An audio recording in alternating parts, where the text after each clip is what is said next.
Listen up, folks. I need to share something that came to light recently about my wife, Sherry. It turns out she was involved in a relationship with a younger man. I've got the evidence right here, and I want you all to take a look. These pictures were taken during a family gathering, and what unfolded next was quite unexpected. During our annual family get-together, my husband, Neil, abruptly stood up and declared to everyone that I was having an affair. He distributed the photos to 15 relatives, including in-laws.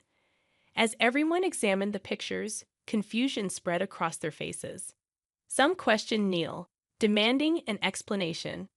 "What's this all about, Neil?" they asked. Sure, the photos showed Sherry with a young man in a suit, but it wasn't immediately clear what was going on. Neil persisted, pointing out that the suit was an expensive luxury brand, insinuating that Sherry had been secretly meeting with this well-dressed guy. To add fuel to the fire, he presented another photo featuring a different man than the one in the suit. My father-in-law and mother-in-law, standing together, were visibly shocked. My mother-in-law, in disbelief, questioned Sherry about the truth. Sherry admitted to meeting these two men without informing Neil, expressing regret for not being forthright. In response, Neil seemed disappointed but took pride in his perceived victory. He emphasized Sherry's admission, claiming, "Did you hear what she just said? She said she could never tell me.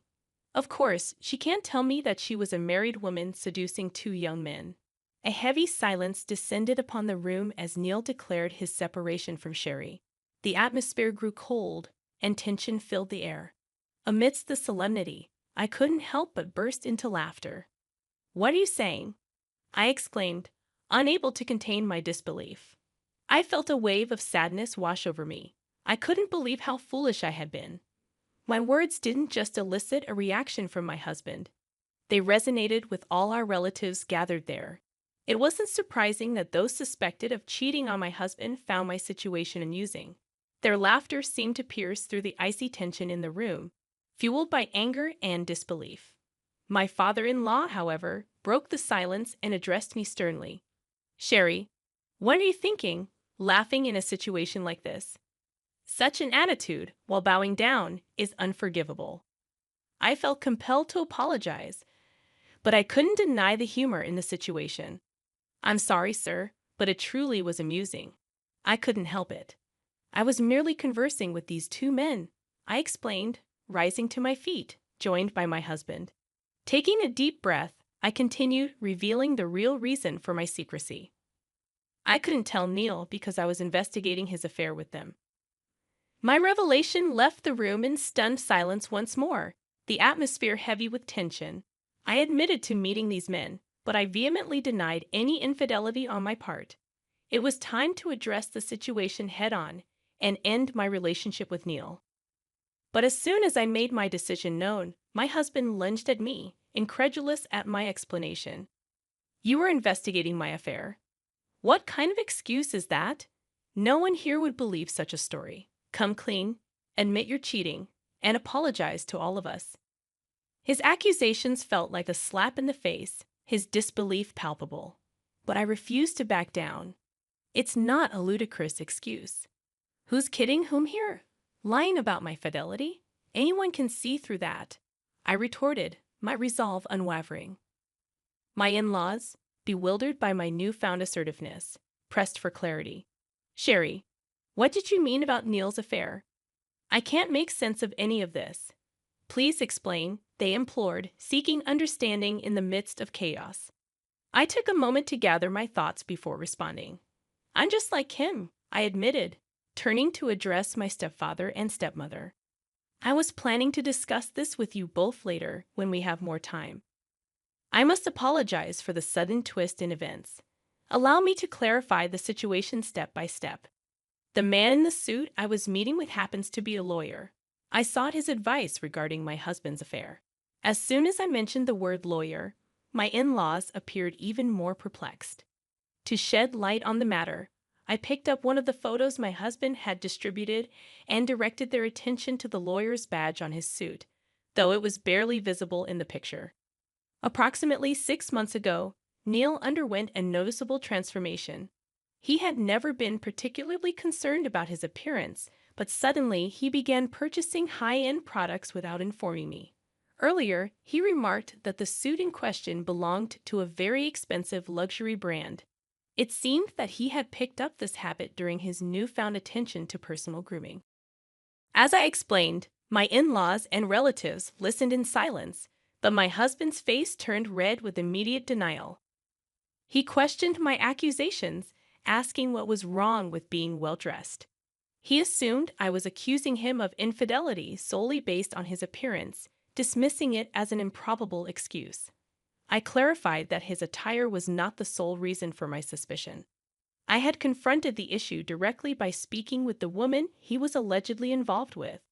Astonishingly, her husband had approached me first, initiating the conversation.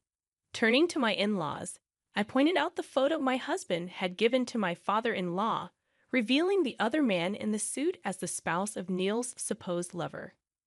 Neil, still in disbelief, exclaimed, "Are you being serious? Is this some kind of coincidence? It's hard for me to believe."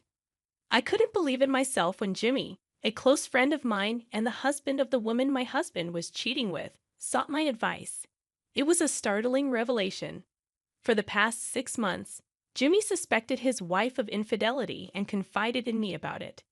In collaboration with Jimmy, we decided to hire a private investigator to delve into the matter. Unexpectedly, Neil's name emerged during the investigation, along with evidence of Jimmy's wife's affair. She had already confessed to cheating on Jimmy. What astonished me further was the discovery that Neil had falsely claimed to be single, leaving Jimmy's wife shocked to learn of my existence. Regardless, the affair itself was unforgivable. Reflecting on the events, I retrieved an envelope from my bag containing crucial evidence. Distributing it to my in-laws and relatives, I revealed the truth. Neil had accused me of infidelity when, in fact, he was the one engaged in an affair. My laughter earlier wasn't out of amusement, but rather disbelief at Neil's audacity and stupidity. He assumed I was oblivious to his deceit, but his actions spoke volumes. As I spoke, a mixture of anger and disappointment resonated in the room. My in-laws and relatives grasped the gravity of the situation. Neil's behavior wasn't just deceitful, it was reprehensible. The evidence of his affair had been meticulously gathered, and his cheating partner had confessed. Now, it was Neil who owed our relatives an apology. The tables had turned drastically. However, Neil's response took an unexpected turn. "I must admit, I was the one involved in an affair, but my husband's explanation shifted the blame entirely onto me, claiming it was Sherry's fault. According to him, since we had no children due to Sherry's infertility, she was essentially useless, unable to fulfill the societal expectation of bearing children and taking care of household chores. This justification left the faces of my parents-in-law and other relatives even more somber. It's true that we had been married for about 3 years without being able to conceive, prompting me to undergo fertility treatment. I had asked my husband to join me in the process, but he was uncooperative, placing the blame squarely on me. He insisted on having children but was unwilling to undergo the necessary steps, providing only the specimen and leaving the rest to me. My father-in-law couldn't contain his frustration at my husband's selfishness and raised his voice, challenging the notion of Sherry being deemed useless.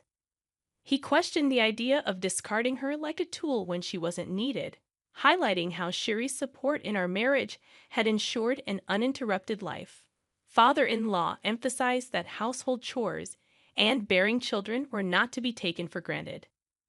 The tension among the in-laws intensified, and my nerves were on edge. Some relatives, including housewives like me, were deeply offended by my husband's assertion that it was common sense for women to handle housework and bear children.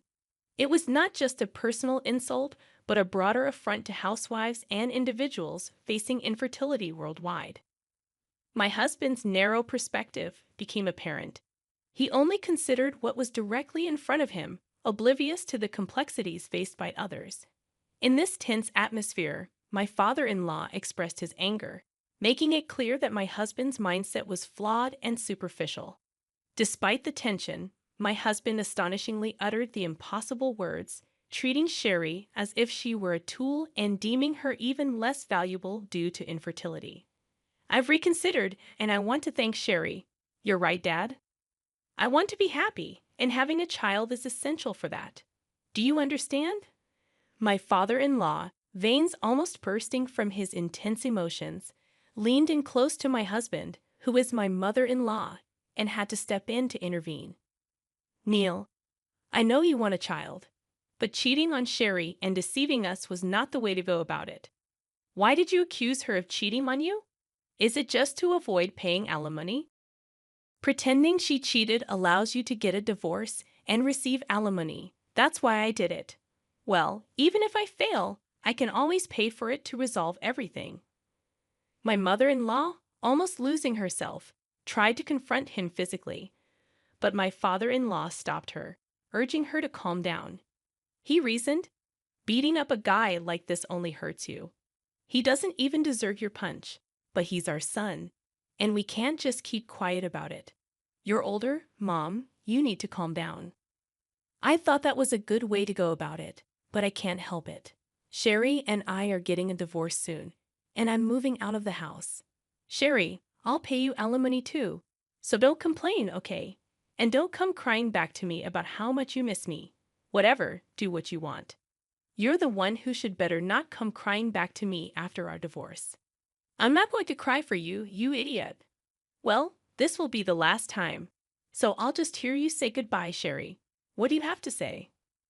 All the relatives were already in a state of anger, beyond furious at him, who was swearing to the very end. In the midst of this, I smiled at him and gave him a few words. You said you'd throw me away because I'm infertile. But that's a funny thing to say because I'm not infertile. You are. What? What'd you just say? I'm not infertile, and now you're throwing me away. I don't care anymore, though. You've not only deceived me, but also your mom and dad and all your relatives. You were way out of line as a person, and I don't even want to breathe the same air with you anymore. Hey, Sherry, answer my question. What did you just say? That I'm infertile? My husband, who had been unbothered so far, was finally upset. I'm not bluffing. It was you who was infertile, not me. When I asked for fertility treatment, you blamed me and were uncooperative. You just gave me the specimen and left the rest to me. And that's when I found out that you were infertile. Screw you. You're lying, aren't you? You're lying just to get me in trouble, aren't you? I don't believe you. I don't need your belief anymore. It doesn't matter now that I know the truth about you. My husband desperately interrogated me. My in-laws and other relatives were unaware of his infertility, and it must have been surprising for them. However, the revelation no longer held significance. The consensus among the relatives was clear: my husband and I should get a divorce. It may not matter to you, but it matters to me, Sherry. Why didn't you tell me? I wanted kids, didn't you know? He questioned. I explained that I had tried to tell him, but he wouldn't listen. Instead, I sought advice from my friend Jimmy, only to discover that Jimmy's wife was having an affair with my husband. I'm never going to be able to have kids, maybe with fertility treatments, maybe not. Well, for someone like you who doesn't value your family, I don't think you'll be able to continue your fertility treatments. Infertility treatment is hard work, and with the support of your family, you might have been able to continue. But you no longer have anyone to rely on, so why don't you just give up? I declared. He looked to his in-laws and relatives for support. But after all the inhumane things he had said and done, no one answered him.